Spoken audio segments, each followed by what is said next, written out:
Hello friends, कैसे हैं आप सब? बढ़िया। चलिए फ्रेंड्स, आज हम पढ़ने वाले हैं किसी भी दिए हुए इक्वेशन का सॉल्यूशन ज्ञात करना, जबकि उस इक्वेशन के रूट्स एपी में हो, या फिर हो सकता है दिए हुए इक्वेशन के रूट्स जीपी में हो। एपी अर्थात अरिथमेटिक प्रोग्रेशन अर्थात समांतर श्रेणी, और जीपी अर्थात ज्योमेट्रिक प्रोग्रेशन अर्थात गुणोत्तर श्रेणी। तो जब दिए हुए समीकरण के जो मूल हैं या रूट्स हैं, अगर वो एपी में हो या फिर अगर वो जीपी में हो, तब ऐसी स्थिति में उस समीकरण को सॉल्व करना बहुत ही आसान हो जाता है दोस्तों। और आज हम उसी से संबंधित प्रश्नों को सॉल्व करने वाले हैं दोस्तों। भले ही आपको इंग्लिश में लिखे हुए दिख रहे हैं, परंतु सभी टॉपिक्स इस तरीके से हम समझेंगे कि आप चाहे हिंदी मीडियम से हो चाहे आप इंग्लिश मीडियम से हो, आपको पूरा टॉपिक, पूरे सवाल बहुत अच्छे से समझ में आ जाएंगे दोस्तों। और इस तरफ क्या लिखा है दोस्तों, ये जो चीजें हैं ये पिछले वीडियो में भी पूरे तरीके से अपन ने समझ ली थी। Relation between roots and coefficients of a polynomial equation, यानी कि किसी दिए हुए बहुपद समीकरण के मूलों और गुणांकों के बीच संबंध क्या होता है, उस संबंध के सूत्रों को हमने यहाँ पे लिखा हुआ है। आज इसे हम रिवाइज भी करेंगे और साथ ही साथ इन प्रश्नों को भी हम सॉल्व करेंगे दोस्तों। वैसे पिछले वीडियो में इनको बहुत अच्छे से समझाया गया है, ट्रिक्स के माध्यम से इन्हें याद करने का तरीका भी सिखाया गया दोस्तों। अगर आपने पिछले वीडियोस नहीं देखे हैं तो जरूर जाइए, इसी वीडियो के डिस्क्रिप्शन बॉक्स में आपको पिछले वीडियोस के सारे वीडियोस के लिंक आपको मिल जाएंगे, वो भी लेक्चर क्रमांक वाइज, ताकि आपको टॉपिक का क्रम निर्धारण करने में कोई दिक्कत ना हो।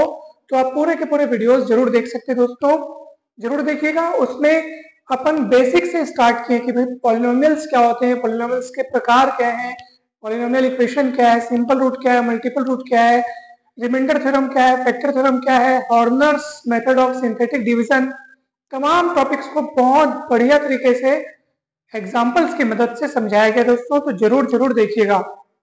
तो चलिए हम एक बार रिवाइज कर लेते हैं कि जब भी हमारे पास कोई इक्वेशन दिया हो तो उसके रूट्स और उसके कोएफिशिएंट्स के बीच क्या रिलेशन होता है।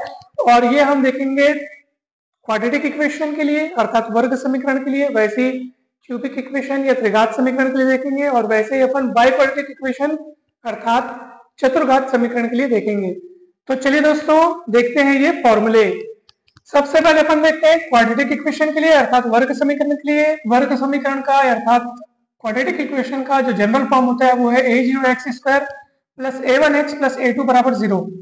ठीक है, मान लीजिए इस समीकरण के मूल अर्थात रूट जो है वो अल्फा और बीटा है, तो दोनों रूट्स का जो सम है यानी कि दोनों मूलों का योग माइनस a1 बटे a0, यानी दूसरा कोफिशिएंट बटे पहला कोफिशिएंट। ठीक है, यानी x का कोफिशिएंट बटे x² का कोफिशिएंट, और सामने में अपने को माइनस चिन्ह लगाना है। और वैसे ही दोनों रूट्स का प्रोडक्ट जो होगा वो a2 बटे a0 होगा प्लस चिन्ह के साथ। ठीक है, चलिए क्यूबिक इक्वेशन के लिए अगर अपन बात करें त्रिघात समीकरण के लिए, तो उसका जनरल फॉर्म होगा a0x³ plus a1x² plus a2x plus a3 बराबर 0। ठीक है दोस्तों, क्यूबिक इक्वेशन है तो ये तीन रूट्स रखेगा। मान लीजिए इसके तीनों रूट्स अल्फा बीटा गामा है। अगर अल्फा बीटा गामा को मैं सिंगल लूं, यानी कि एक एक को अगर लूं और उनका योग करूं alpha plus beta plus gamma, तो ये होगा दूसरा बटे पहला, यानी दूसरा कोफिशिएंट बटे पहला कोफिशिएंट माइनस चिन्ह के साथ। अगर इन तीनों रूट्स में से मैं दो करके लूं, दो के गुणे के रूप में लूं, अल्फा बीटा का गुणा, फिर बीटा गामा का गुणा, फिर अल्फा गामा का गुणा या गामा अल्फा का गुणा। ठीक है, यानी तीन रूट्स में से अगर दो को लिया जाए तब उनका योग, ठीक है, alpha beta plus beta gamma plus gamma alpha, तब उनका योग होगा तीसरा बटे पहला, तीसरा कोफिशिएंट बटे पहला कोफिशिएंट। और अगर तीनों रूट्स को एक साथ लिया जाए अल्फा बीटा गामा, तब ये होगा चौथा बटे पहला माइनस चिन्ह के साथ। तो याद रखना कितना आसान है, देखो सिंगल ले रहे हैं तो दूसरा बटे पहला, इनमें से दो करके ले रहे हैं उनका योग कर रहे हैं। ठीक है, दो के गुणनफल का योग अगर ले रहे हैं तो तीसरा बटे पहला, और तीनों को एक साथ ले रहे हैं अल्फा बीटा गामा तो चौथा बटे पहला।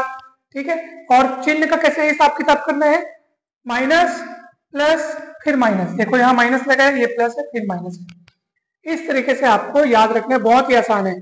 बाइक्वाड्रेटिक इक्वेशन अर्थात अगर अपन चतुर्घात समीकरण के लिए देखें a0x की घात 4 प्लस a1x की घात 3 plus a2x² plus a3x plus a4 बराबर 0, तो चतुर्घात समीकरण है, ये बाइक्वाड्रेटिक इक्वेशन है, तो ये चार रूट्स रखेगा। मान लीजिए इसके चार रूट्स हैं अल्फा बीटा गामा डेल्टा। चारों रूट्स को अगर आप सिंगल करके इनका योग लेते हो, alpha plus beta plus gamma plus delta, दूसरा बटे पहला माइनस चिन्ह के साथ। अगर इन चारों रूट्स में से आप दो दो के गुणनफल के रूप में लेते हो, दो दो के गुणनफल के योग के रूप में, कि दो दो को आपको एक बार में दो दो को लेना है, alpha beta alpha gamma alpha delta, beta gamma beta delta और गामा डेल्टा, ठीक है। इस तरीके से चार में से अगर मैं दो दो रूट्स के रूप में अगर लूं, दो दो रूट्स को अगर एक साथ लेकर के इनका योग ज्ञात करूं, ठीक है। इन्हें चार रूट्स में से आपको दो दो रूट्स लेने हैं और दोनों रूट्स के गुणनफल के रूप में फिर सबों का योग करना है, ठीक है। एक बार में अपन दो रूट लिए, फिर अगले दो रूट, फिर ऐसे दो रूट, ऐसे जितने भी ऐसे पॉसिबल दो दो के जो जोड़े बन सकते हैं उन सबों का योग लिखना है यहाँ पे।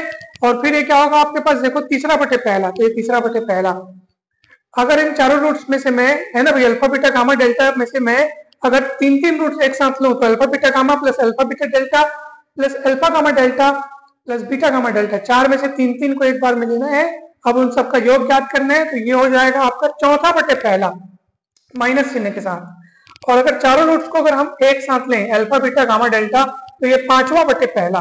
तो कितना सरल है, देखो सिंगल सिंगल ले रहे हैं तो दूसरा बटे पहला, दो दो को एक साथ ले रहे हैं तो आपका हो जाएगा तीसरा बटे पहला, चार में से अगर तीन तीन को एक साथ ले रहे हैं तो चौथा बटे पहला, और चारों को एक साथ ले रहे हैं तो पांचवा बटे पहला। और चिन्ह का क्या हिसाब किताब है, आपको तो पता ही है कि शुरुआत में माइनस, फिर प्लस, फिर माइनस, फिर plus, minus plus minus plus, इस तरीके से याद होता है। सिंगल सिंगल वाले रूट का जब, मतलब सिंगल सिंगल रूट को जब अपन लेते हैं तो वो हमेशा माइनस का चिन्ह लग के फिर दूसरा बटे पहला, ये याद रखिएगा दोस्तों, ठीक है। वैसे दो दो का लेते हैं तो तीसरा बटे पहला प्लस चिन्ह के साथ, फिर वैसे माइनस फिर प्लस, तो माइनस प्लस चलते रहते हैं। तो इसी तरीके से आप बाकी डिग्री वाले इक्वेशंस के लिए भी आप ऐसे ही पता कर सकते हैं। बहुत ही सरल है ये सूत्र, और ये अपन पिछले क्लास में भी देखे थे दोस्तों। तो चलिए दोस्तों, अब हम इन क्वेश्चंस को सॉल्व करते हैं। सबसे पहला क्वेश्चन देखिए क्या लिखा है यहाँ पे, सॉल्व द इक्वेशन इतना, it is given that roots are in AP, यानी कि इस समीकरण के जो रूट्स हैं वो किसमें है, एपी में है, अर्थात समांतर श्रेणी में है। दोस्तों एक महत्वपूर्ण बात याद रखिएगा कि जैसे देखो ये कौन सा इक्वेशन है, ये क्यूबिक इक्वेशन है, तो ये तीन रूट्स रखेगा, ठीक है। और वो तीनों रूट्स प्रश्न के अनुसार किसमें है, समांतर श्रेणी में है, ठीक है। प्रश्न में ऐसा बोला है जब भी आपको तीन रूट्स अगर लेने हो और अगर आपको समांतर श्रेणी में लेने हो तो आप रूट्स को इस तरह से लीजिए, a minus D A plus D. देखो ये समांतर श्रेणी में है कि नहीं है, सब में d का डिफरेंस है, ठीक है। समांतर श्रेणी उसी को बोलते हैं कि उसमें पदों के बीच एक समान अंतर हो। तो जब भी आपको तीन रूट्स लेने हो समांतर श्रेणी में तो इस तरह से लीजिए। अगर आपको चार रूट्स लेने हो समांतर श्रेणी में, मान लो आपके पास चतुर्घात समीकरण दिया है, बाइक्वाड्रेटिक इक्वेशन दिया है, और उसके रूट्स अगर समांतर श्रेणी में, अगर प्रश्न में बोला है समांतर श्रेणी में है करके, तो ऐसे स्थिति में चार रूट्स को आप किस तरह से मानेंगे, ध्यान दीजिए, a minus three D A minus D A plus D A plus three D, इस तरह से आप उसको मानेंगे दोस्तों, ठीक है। ये चार रूट्स को अपने को इस तरह से मानना है। अगर मान लीजिए पांच रूट्स, ऐसा बोला है पांच रूट्स हैं, मान लो आपके पास 5 डिग्री वाला कोई इक्वेशन दिया है, ठीक है, पंचम घात का अगर आपके पास कोई समीकरण दिया है और जिसके रूट्स अगर मान लो एपी में है अर्थात समांतर श्रेणी में है, तब उन रूट्स को किस तरह से माना जाए, तो आप देखेंगे आपको उस समय ऐसा मानना है, a minus two D A minus D A plus D A plus two D, इस तरीके से मानना है दोस्तों। ऐसे मानने से होगा क्या कि आपका जो कैलकुलेशन जो आप करेंगे वो बहुत सरल होगा। देखो ना, जब अपन त्रिघात समीकरण की तीनों रूट्स अगर अपन ये मानेंगे, फिर जब अपन सम ऑफ रूट्स करेंगे, मूलों का योग करेंगे, तो आप खुद देख लो minus D plus D cut जाएगा, ए तीन ए हो जाएगा, और रूट्स तीनों रूट्स का जो सम जो भी इधर आप लिखेंगे, फिर आप वो तीन में से तीन को पलटा देंगे तो एक अमान तुरंत आपको मिल जाएगा। तो कैलकुलेशन करना बहुत आसान हो जाता है और आंसर जल्दी आता है, इसलिए मूलों को इस तरह से मानना चाहिए दोस्तों। तो अगर आपके पास समांतर श्रेणी के तीन मूल लेने हो तो इस तरह से लीजिए, चार मूल लेने हो तो इस तरह से लो, पांच मूल लेने हो तो इस तरह से लो। ऐसे ही अगर बात आती है अगर मान लो ज्योमेट्रिक प्रोग्रेशन की अर्थात गुणोत्तर श्रेणी की, अर्थात आपको अगर मान लो कोई इक्वेशन दिया हो जिसके रूट्स मान लो जीपी में है, तब अपने को क्या करना है, किस तरह से मानना है, वो भी आप देख लीजिए। मान लीजिए आपके पास क्यूबिक इक्वेशन दिया है, तो क्यूबिक इक्वेशन में तीन रूट्स होते हैं, तो तीन रूट्स अगर मान लो प्रश्न में आपको बोल रहा है कि भाई वो जीपी में है अर्थात गुणोत्तर श्रेणी में है, तो उन तीन रूट्स को किस तरह से मानना चाहिए, तो आप किस तरह से मानेंगे गुणोत्तर श्रेणी के लिए, ए बटे आर ए आर। अगर मान लीजिए आपको कोई बाइक्वाड्रेटिक इक्वेशन दिया है, ठीक है, बाई क्वाड्रेटिक इक्वेशन दिया है अर्थात चतुर्घात समीकरण दिया है जिसके रूट्स मान लो जीपी में है, तो उन चारों रूट्स को आप किस तरह से मानेंगे? तो आप इस तरह से मानेंगे ए बटे आर क्यूब, ए बटे आर, ए आर क्यूब, ऐसा। देख लो दोस्तों, जिस तरह से अपन इसमें लिए ना, देखो यहाँ पे आप खुद देख लो, यहाँ पे 2D का गैप है, इन दोनों के बीच 2D का गैप, इन दोनों के बीच 2D का गैप, फिर 2D का गैप। यहाँ पे कितने कितने का गैप है? यहाँ पे DD का गैप है, यहाँ पे 2D का गैप है। यहाँ पे फिर ये अपना ये वाला आ गया, 3 के बाद 3 रूट्स में ऐसे लेना है, 4 रूट्स में से फिर 5 रूट्स में 3 रूट्स के जैसा लेना है। देखो ये a माइनस डी, ए और a प्लस डी यहाँ पे दिख रहा है, एक उधर और एक कदम पीछे चले गए, एक कदम इधर आगे बढ़ गए। वैसे यहाँ पे देखो, अगर आप गुणोत्तर श्रेणी में 3 रूट्स लेने हो तो आपको इस तरह से लेना है। कितने कितने का आपको यहाँ पे वो दिख रहा है, क्या बोलते हैं अपन, कॉमन रेशियो, सर्वानुपात। तो यहाँ पे आर आर का सर्वानुपात दिख रहा है, ठीक है। वैसे आप देख लो, इधर कितने का सर्वानुपात दिख रहा है, इधर आर स्क्वायर का सर्वानुपात दिख रहा है। दूसरे में से पहला या तीसरे में से दूसरा या चौथे में से तीसरा पद डिवाइड करके देख लो, आपको आर स्क्वायर मिलेगा दोस्तों, ठीक है। अगर आपके पास मान लीजिए पंचम घात का समीकरण दिया हो अर्थात 5 डिग्री का इक्वेशन दिया हो जिसके रूट जीपी में है, तब ऐसी स्थिति में पांचों रूट्स को आप किस तरह से मानेंगे? तो आप इस तरह से मानेंगे ए बटे आर स्क्वायर, ठीक है। ये तो इसी में से मैं एक कदम इधर और एक कदम इधर बढ़ रहा हूं, ए बटे आर, ए आर स्क्वायर, इस तरह से मानेंगे दोस्तों, ठीक है। देख लीजिए, बहुत ही सिंपल है, बहुत ही सरल दोस्तों, कहीं पर भी आपको कोई भी दिक्कत नहीं जाएगा, कोई भी यहाँ पे मिस्टेक नहीं है दोस्तों, बहुत ही सरल है। तो इस तरीके से आप मानेंगे दोस्तों तो आपका काम बेहद आसान हो जाएगा, बहुत सरल तरीके से सवाल जो है बन जाते हैं दोस्तों। चलिए अब हम बढ़ते हैं आगे, ठीक है दोस्तों। तो इन चीजों का आप बहुत अच्छे से ध्यान रखिएगा दोस्तों, बहुत अच्छे से याद रखिएगा, ये आपको सवाल बनाते समय बहुत काम आएंगे दोस्तों, ये सारी चीजें सवाल बनाते समय आपको बहुत काम आएंगी। चलिए, तो ये तीनों हो गया एपी रूट्स के समय और ये तीनों हो गया जीपी रूट्स के समय, यानी कि रूट्स अगर एपी में हो तो ऐसा, इसमें ये क्यूबिक के लिए, ये बाइक्वाड्रेटिक के लिए, और ये 5 डिग्री वाले इक्वेशन के लिए। वैसे यहाँ पे क्यूबिक, बाइक्वाड्रेटिक और डिग्री 5 के इक्वेशन के लिए, ठीक है। तो इस तरह से आपने देखा रूट्स को अपन किस तरह से मानते हैं, ठीक है। चलिए दोस्तों, अब सवाल को बनाते हैं। तो यहाँ पे पहला सवाल दिया दोस्तों, solve the equation 8x cube minus 12x square minus 2x plus 3 is equal to 0, ठीक है। तो चलिए सबसे पहले given equation is 8x cube minus 12x square minus 2x plus 3 बराबर 0 ऐसे लिखेंगे। और it is given that roots are in AP, इसके रूट्स कैसे हैं? एपी में, समांतर श्रेणी में। तो मान लीजिए इसकी रूट्स, क्यूबिक इक्वेशन है तो 3 रूट्स रखेगा, ठीक है। त्रिघात समीकरण 3 मूल रखेगा, तो तीनों मूल किसमें है? समांतर श्रेणी में है। तो अभी हमने देखा कि अगर आपके पास त्रिघात समीकरण हो अर्थात क्यूबिक इक्वेशन हो और तीनों रूट्स अगर एपी में हो तो उनको हमें किस तरह से मानना चाहिए। तो मान लीजिए ये सब लिखिएगा दोस्तों, थ्योरी आप लिखेगा कि प्रश्न में दिया है कि इस इक्वेशन के तीनों रूट्स एपी में है, अतः माना तीनों रूट्स जो है कौन कौन है? ए माइनस डी, ए प्लस डी, इस तरह से आपको मानना है दोस्तों। अब आपको पता होगा कि तीनों मूलों का योग क्या होता है। यहाँ पे तीनों मूलों का योग अगर अपन लेंगे, ठीक है, तीनों मूलों का योग, तो आपको पता है कि त्रिघात समीकरण में तीनों मूलों का योग क्या होता है? माइनस ए वन बटे ए जीरो, यानी माइनस उसके बाद a1 बटे a0। a1 कौन है? जो x स्क्वायर का गुणांक वही a1 है।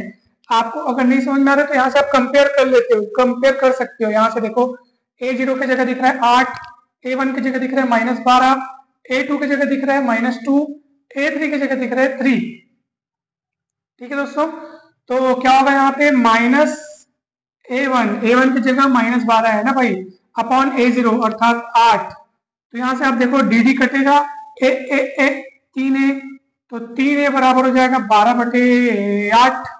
और देखो आप 3 एक कम 3 चौके 12 और 4 एक कम 4, 4 दूनी 8। तो a का मान कितना आ गया? 1/2 आ गया दोस्तों, ठीक है। a का मान आ गया क्या चीज? 1/2 आ गया। और वास्तव में आप देखोगे ना a कौन है? a जो है वो हमारे द्वारा माने गए रूट्स में से एक रूट a है। देखो आप 3 रूट्स एपी में है तो तीनों रूट्स को अपन इस तरह से माने, है ना भाई। ये एक रूट, ये दूसरा रूट, ये तीसरा रूट, तो अपने को एक ही वैल्यू मिल गई, मतलब हमको तीनों मूलों में से एक मूल मिल गया। अब एक मूल मिल गया ना, तो बाकी बचे हुए दोनों मूलों को बहुत आसानी से ज्ञात किया जा सकता है। चलिए इस 1/2 की मदद से हम सीधा सिंथेटिक डिवीजन वाला मेथड अपनाते हैं और देखो ये 1/2 हमारे पास आ गया ना, 1/2 को ऐसा लिखो। बाकी बचे दोनों रूट्स को कितना सरल तरीके से हम पता कर सकते हैं, सिंथेटिक डिवीजन की मदद से। दोस्तों ध्यान दीजिएगा, उसके लिए हमें क्या करना होता है, इस इक्वेशन के कोफिशिएंट्स हमें लिखने होते हैं। ठीक है, 8 -12 -2 फिर 3। ठीक है दोस्तों, ये कोफिशिएंट्स 8 -12 -2 3 ऐसे लिखना है आपको। ये क्या चीज है, वही जो हमें एक रूट जो प्राप्त हो चुका है उसको यहाँ पे लिखना है दोस्तों। ठीक है, चलिए अब क्या करेंगे, तो यहाँ से आपको क्या करना है दोस्तों, सबसे पहले पहला वाला जैसे बस लिख दो, यहाँ पे 8 का 8 लिख दो, फिर दोनों को गुणा करो। 1/2 गुणित 8 करेंगे तो 4 मिलेगा, फिर दोनों को जोड़ेंगे तो -8 मिलेगा, फिर है ना भाई, -12 और 4 -8 हो गया, फिर दोनों को गुणा करो तो 1/2 गुणित -8 करोगे तो आपको -4 मिलेगा। यहाँ पे आपको लिखना है, इन दोनों को गुणा करके जो आएगा यहाँ लिखना है, फिर इन दोनों को जोड़ना है, -4 -2 -6, फिर -6 गुणित 1/2 करोगे तो आपको -3 मिलेगा, फिर जोड़ेंगे तो 3 -3 0 हो जाएगा, खत्म।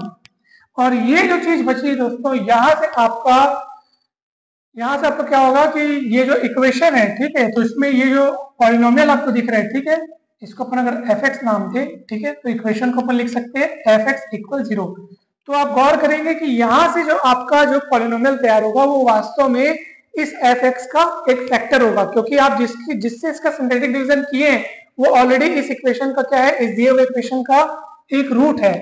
ठीक है दोस्तों, तो यहाँ से बचा हुआ फैक्टर अपने को मिलेगा 8, कोफिशिएंट्स उसके यही रहेंगे ना, 8x² -8x -6, ये फैक्टर हुआ उसका, किसका, इस f(x) का एक फैक्टर हुआ, और इस फैक्टर को आप 0 के बराबर रखेंगे तो आपके यहाँ पे उस इक्वेशन के दिए हुए इक्वेशन के दो बचे हुए रूट्स आपको यहाँ से मिल जाएंगे।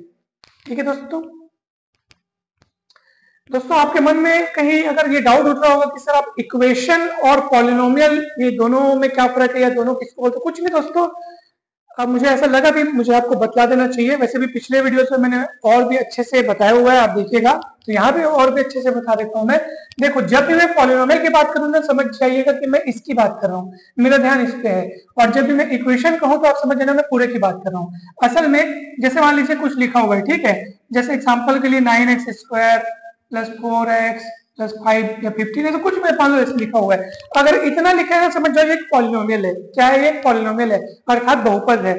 ठीक है, अगर वो इक्वेशन मतलब अगर आपको उसको इक्वेशन बनाना है, ठीक है, तो बस = 0 कर दिया मैंने यहाँ पे। अब इसको आप पूरे रूप में, अब इसको आप क्या पढ़ोगे या इसको आप क्या कहोगे, अब ये इक्वेशन बनी है। कैसा इक्वेशन, पॉलिनोमियल इक्वेशन, बहुपद समीकरण। जब तक सिर्फ इतना लिखा था ना, तब तक वो समीकरण नहीं है, तब तक वो बहुपद है। क्या दोस्तों, बहुपद है, अर्थात पॉलिनोमियल है। इसलिए जब भी मैं कहीं पॉलिनोमियल बोलूं तो समझ जाना मैं इतने हिस्से में ध्यान दे रहा हूँ, इतने हिस्से की बात कर रहा हूँ। ठीक है, और जब भी कभी मैं इक्वेशन कहूं तब समझ जाइए कि मैं इस पूरे हिस्से की बात कर रहा हूँ। ठीक है, जैसे ये पॉलिनोमियल है, अब ये = 0 लग गया, अब ये बन गया इक्वेशन। अब ये पूरा क्या बन गया, इक्वेशन, पॉलिनोमियल इक्वेशन, क्योंकि ये पॉलिनोमियल है इसलिए ये पॉलिनोमियल इक्वेशन बन गया पूरा। ठीक है, और इक्वेशन बन गया मतलब अब आपको उसको सॉल्व करना है। इक्वेशन मतलब होता है कि भैया इक्वेशन मतलब एक, समझ जाओ, एक समस्या, एक प्रश्न हो गया आपके लिए कि भैया इक्वेशन है मतलब अपने को अननोन क्वांटिटीज की वैल्यू पता करनी है। अननोन क्वांटिटीज की वैल्यू पता करने का अर्थ है कि आपने उस इक्वेशन को सॉल्व किया। ठीक है, किसी भी इक्वेशन को सॉल्व करने का मतलब है कि उसमें अज्ञात राशियां जो है उनका मान ज्ञात करना। अज्ञात राशियों का मान ज्ञात हो गया मतलब इक्वेशन सॉल्व हो गया। ठीक है दोस्तों, तो ये सब बेसिक चीजें हैं, ये बहुत ही सरल चीजें हैं लेकिन बेसिक चीजें हैं। तो ये चलिए, अब हमको यहाँ से बचा हुआ जो फैक्टर है ना, उसके कोएफिशिएंट्स अपने को यहाँ से मिल गए हैं। बचा हुआ फैक्टर को अगर अपन 0 करते हैं तो बचे हुए जो दो रूट्स हैं वो अपने को पता चल जाएंगे दोस्तों। तो चलिए यहाँ से आप देखो, यहाँ पे सबसे पहले आप कौन सा फॉर्मूला लगाएं, डायरेक्ट अपन ये वाला लगाते हैं, x = -b ± b² - 4ac upon 2a। 2a, a की जगह यहाँ 8 दिख रहा है दोस्तों, 8 प्लस माइनस, देखो यहाँ पे हो जाएगा माइनस माइनस प्लस, है ना भाई, 8 छक्के 48 और 48 चौक, तो 50 चौक होता है 200, तो 200 में से 8 कम हो जाएगा तो ये हो जाएगा 192। ठीक है दोस्तों, और 192 जो है वो 64 के साथ जुड़ जाएगा, तो 192 64 के साथ जुड़ जाएगा तो आपको मिलेगा 256। ठीक है। और 256 जो होगा दोस्तों वो होता है आपका 16 का, ठीक है। 16 का स्क्वायर होता है 256, तो 256 का स्क्वायर उठ जाएगा 16, ठीक है। तो यहाँ पे क्या हो जाएगा दोस्तों, ये हो जाएगा 16 और 8 दूनी 16, ठीक है दोस्तों। तो एक बार प्लस एक बार माइनस लेंगे। चलिए प्लस चिन्ह लेकर चलिए तो क्या मिलेगा बताइए, x is equal two plus चिन्ह लेंगे तो 8 प्लस 16, 16 8 24 बटे 16, ठीक है। तो आप देखेंगे 8 3 24, 8 दूनी 16 यानी कि 3/2, तो एक रूट यहाँ से आके 3/2, ठीक है। और दूसरा माइनस चिन्ह लेने से आ जाएगा, तो माइनस चिन्ह लेंगे तो 8 माइनस 16 हो जाएगा आपके पास -8, तो -8/16 यानी कि -1/2। तो एक रूट हुआ 3/2, एक माइनस एक मतलब 3/2, फिर -1/2, और यहाँ से 1/2 अपने को पहले ही मिल चुका था। तो तीनों रूट्स मिलकर अर्थात इक्वेशन सॉल्व हो गया, हमने सॉल्यूशन उसका कर दिया। तो ऐसे बस आपको बनाना है, बहुत सिंपल है दोस्तों। तो यहाँ से आप चाहो तो मध्य पद का गुणनखंड करके भी बना सकते हो, चाहो तो आप इसको और सरल बनाने के लिए पहले आप देख लो यहाँ से 2 कॉमन निकल रहे हैं, 2 कॉमन निकलने के बाद वो थोड़ा सरल रूप में हो जाएगा। तो आप चाहो तो वैसा भी कर सकते हो और ऐसा भी कुछ गलत नहीं है, ये भी सही और सरलतम प्रोसेस है। तो इस तरीके से बन गया दोस्तों। चलिए फटाफट अपन देखते हैं दूसरा क्वेश्चन। दोस्तों ये सारी चीजें जैसे ये सिंथेटिक डिवीजन, ठीक है, और भी बहुत सारी बेसिक चीजें पिछले वीडियोस में बहुत अच्छे से समझाई जा चुकी है, एक एक चीज को बारीकी से समझाया गया है। आप उन वीडियोस को जरूर देखिएगा दोस्तों, सभी के लिंक आपको डिस्क्रिप्शन बॉक्स में दिए हुए हैं। साथ ही साथ मैट्रिक्स थ्योरी यानी मैट्रिक्स से संबंधित सभी टॉपिक्स की वीडियोस भी आपको हमारे चैनल पर प्लेलिस्ट में मिल जाएंगे, उसके लिंक भी आपको डिस्क्रिप्शन बॉक्स में मिल जाएंगे। सारे के सारे topics, eigen values, eigen vectors, Cayley Hamilton theorem, echelon form, reduced echelon form, normal form, rank of matrix, row rank, column rank, elementary matrices, elementary transformations, system of linear equations जिसमें homogeneous system, non homogeneous system, सभी topics को बहुत बेहतरीन तरीके से अनेक सारे सवालों के साथ समझाया गया है। तो जरूर जाइएगा, जरूर देखिएगा दोस्तों। चलिए अब हम देखने जा रहे हैं हमारा दूसरा सवाल। क्या बोल रहे हैं, if alpha beta gamma are the roots of the equation इतना सच दैट इतना फाइंड के and hence solve the equation. तो given equation is 2x³ - 6x² + 3x + k = 0, और साथ में क्या दिया है कि इसके जो तीनों रूट्स हैं ना भाई, रूट्स आर है ना भाई, द रूट्स आर कितने, the roots of the given equation कौन है, अल्फा बीटा गामा, ठीक है दोस्तों। तो प्रश्न में क्या बोल रहा है, अकॉर्डिंग टू क्वेश्चन क्या है, प्रश्न में क्या बोल रहा है, प्रश्न में बोल रहा है कि अल्फा जो है वो 2 टाइम्स बीटा प्लस गामा है। इसको इक्वेशन 1 दे दो, इसको 2 बोल दो, ठीक, इसको 2 बोल दो, यहां से अपन इसकी मदद लेंगे। चलिए आप बताइए तीनों रूट्स का सम क्या होता है, तीनों रूट्स का योग क्या होता है। तो आपको पता है दूसरा बटे पहला माइनस चिन्ह के साथ, सूत्र में हमको यही मिल रहा है, देखो दूसरा बटे पहला माइनस चिन्ह के साथ, तो 2 एकम 2 3 6 माइनस माइनस प्लस हो जाएगा 3, और अल्फा की जगह आप ये रख सकते हो दोस्तों, या यूं कीजिए यहाँ पे बीटा प्लस गामा का मान निकालेंगे तो कितना आएगा, बीटा प्लस गामा का मान निकालेंगे तो अल्फा बटे 2, ठीक है। तो इसके जगह पर रख दो अल्फा बटे 2, ये अल्फा पहले से है, ठीक है दोस्तों, और ये बराबर 3, एलसीएम लेंगे तो 2 अल्फा प्लस अल्फा, तो 3 अल्फा बटे 2 बराबर हो जाएगा आपके पास 3 अल्फा है ना, 2 एकम 2 अल्फा प्लस 1 अल्फा, 3 अल्फा बटे 2 बराबर 3, तो 3 3 कटेगा और अल्फा का मान आ जाएगा दोस्तों 2। तो अल्फा का मान 2 आ गया, मतलब इस इक्वेशन का एक रूट हमें मिल गया, क्योंकि तीनों रूट्स कौन कौन है, अल्फा बीटा गामा है ना भाई, 3 roots alpha beta gamma, alpha का मान मिल गया, मतलब एक रूट हमको पता चल गया। रूट पता चल गया तो इसकी मदद से इसका सिंथेटिक डिवीजन कर दो, बचे हुए दोनों रूट्स पता चल जाएंगे। तो चलिए अब सिंथेटिक डिवीजन कर रहे हैं दोस्तों। चलिए तो एक रूट हमको मिला है 2, इसी की मदद से सिंथेटिक डिवीजन करेंगे। ये देखिए ऐसा 2 फिर -6 फिर 3 और इधर लिखेंगे k, ठीक है दोस्तों। कहीं पर भी कोई भी डाउट हो तो जरूर पूछिएगा, बहुत ही सिंपल तरीके से बन रहा है, बिल्कुल घबराने की बात नहीं है।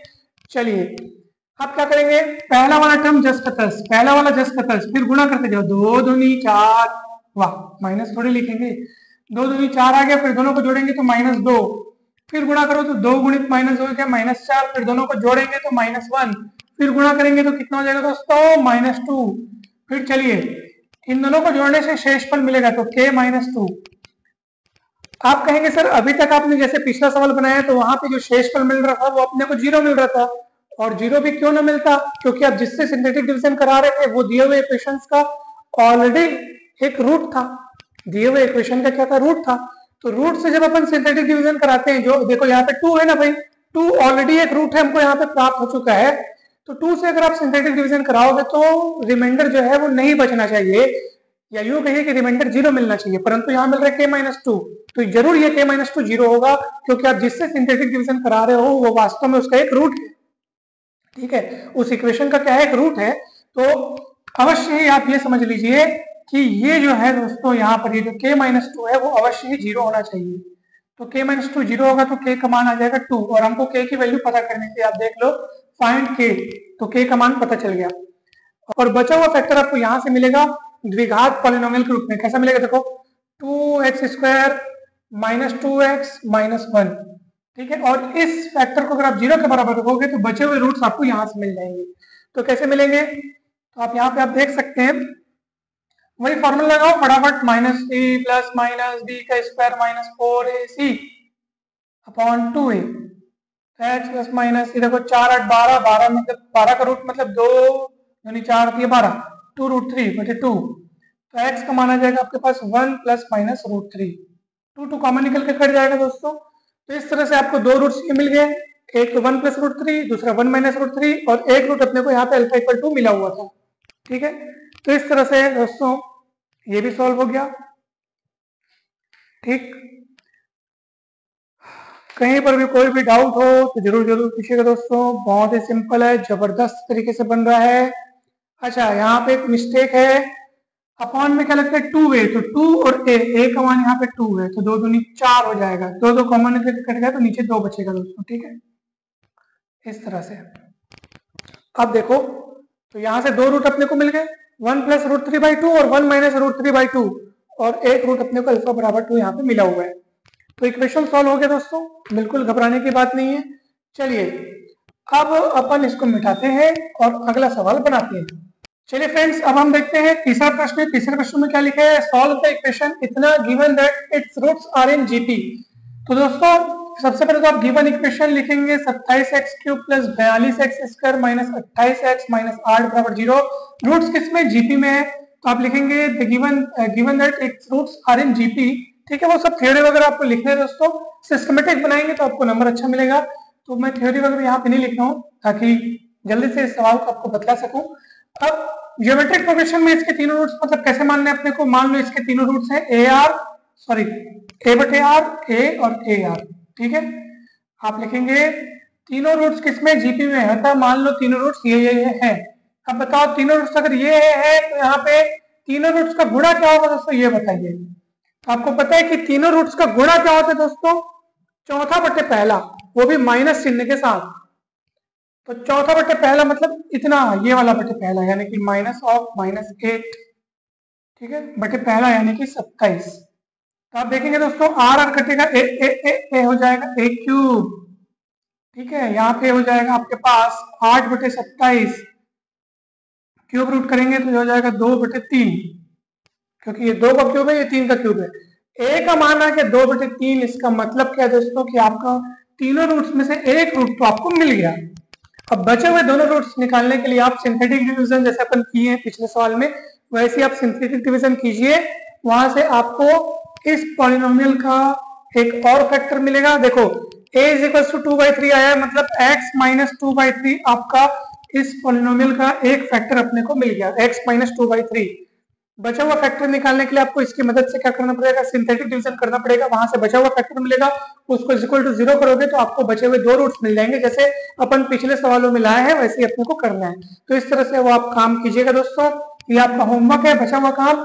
और जब सॉल्व हो जाए तो कमेंट करके अवश्य बताइएगा कि सर सॉल्यूशन हो गया, सवाल बन गया, रूट्स क्या क्या है बताइएगा दोस्तों। और बस तो इस तरह से आपको बाकी सवाल भी बनाना है दोस्तों, बहुत इजी सवाल है, बिल्कुल नहीं घबराना है, ये सूत्र आपकी मदद करेंगे, इन सूत्रों की मदद से आप सारे सवाल बना सकते हैं दोस्तों।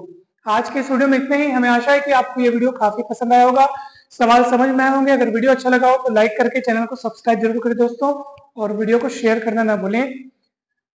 Thank you so much.